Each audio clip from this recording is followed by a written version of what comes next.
So Jeffrey Lurie's involvement with the team in football operations, he's always suggested and always made it clear that he isn't a part of football operations like as much as people think he is. There's a lot of intel, a lot of reporters, a lot of people that have knowledge that says that he definitely is making a lot of football decisions. What do you think about an owner making football quality decisions and or overriding scouts, overriding the front office and other things because he's the owner? Like, I own Launch Trampoline Park, and I can have all of the marketers that come in and say, hey, you should use this form of social media. You should use this form of strategy. And I can be like, no, I want my cousin to do it if I want to. Right. So you have that veto power. What do you think of that? Yeah, man, as I said, you hit the nail on the head. It's his team. It's his money. And, he can make his decision if he chooses. As far as I knew, he's always been involved in the game more so than, other owners that I've heard in terms of like he actually studies the game. I've been told that. Don't know for sure, but I've talked to coaches in the past and they've said, listen, they've talked to him and he's broken down film with them. He's asked questions. And this was kind of earlier in my career. So maybe it was just a time of him kind of, maybe he was learning certain things and certain techniques, and maybe he was trying to learn why certain decisions were made.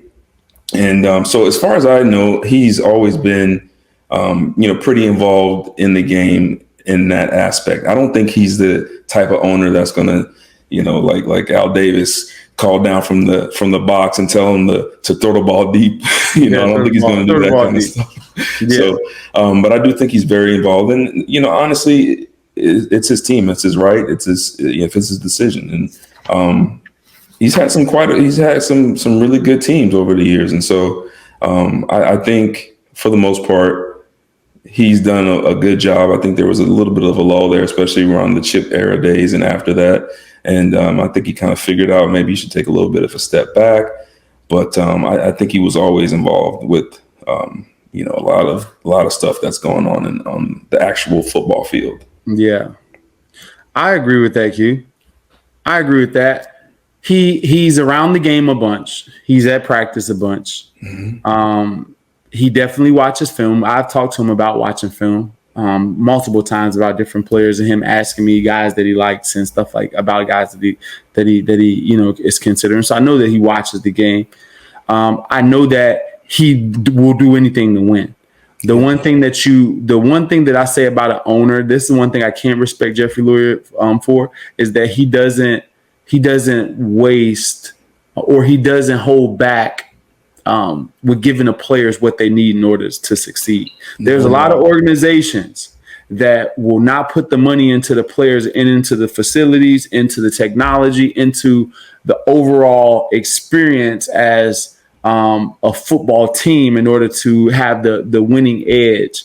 And you think that to be this NFL, everybody's on the same playing field. No, some owners are cheaper than others. Some owners want to pocket more money. Some owners are not interested in upgrading. They're not interested in all the technology. They're not interested in analytics. They're not.